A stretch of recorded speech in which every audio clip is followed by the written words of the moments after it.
Stepney's visit to the Fat Controller's Railway was coming to an end. "We shall miss you," said the Fat Controller. Then he turned his attention to all the other engines. "My railway is very busy and I am pleased with you, but you need help. A diesel is all that's available. Please do your best to avoid any, disturbances." "What does that mean?" whispered Duck. "That means this diesel is difficult," snapped James. And he was. The diesel surveyed the shed. "Not bad, I've seen worse. At least you're all clean," he sneered.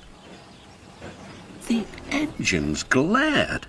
"It's not your fault, but your controller should scrap you and get engines like me. A fill of oil, a touch on the starter, and I'm off. No bother, no waiting. They have to fuss around you for hours before you're ready." The engines were furious. Next morning, they held an indignation meeting round the turntable. "Disgraceful," mumbled Gordon. "Disgusting," said James. "Despicable," spluttered Henry. "To say such things to us," cried Donald and Douglas. "It's to teach him a lesson we'd be wanting. Now how do we do it?"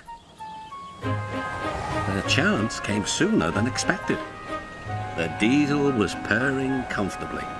An inspector watched the fitter making final adjustments. The wind tugged at the inspector's hat. The diesel was ready. "Look at me, Duck and Stepney. Now I'll show you something." He rolled proudly towards his coaches. Then it happened.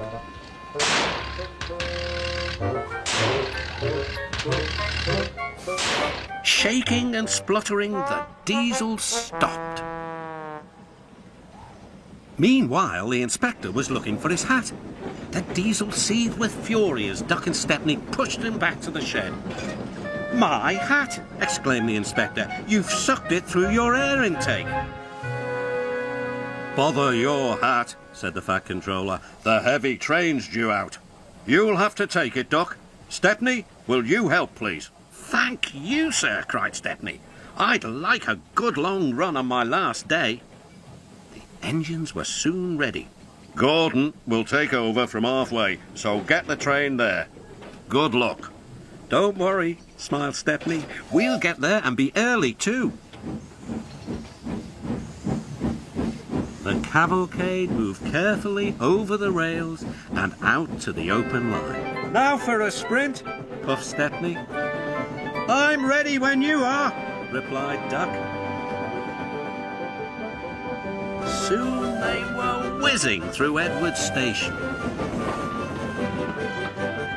And next, they charged at Gordon's Hill beyond.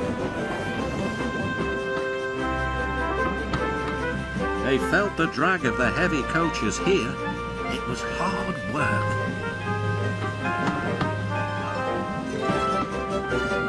At last, they were running smoothly along the line towards the big station.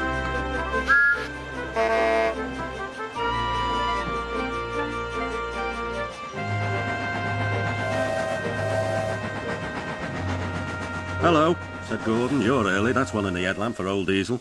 "James says he's sick as boiler sludge and sulking in the shed." "Serves him right for saying we're out of date." And Gordon chortled away. Next day, everyone came to say goodbye to Stepney. "Come back and see us soon," whistled the engines. "And you are always welcome on my Bluebell Railway too," replied Stepney. Then he puffed away. And what about Diesel? He'd slipped out whilst no one was looking. He said goodbye to no one but left two things behind: a rather nasty smell and a battered bowler hat.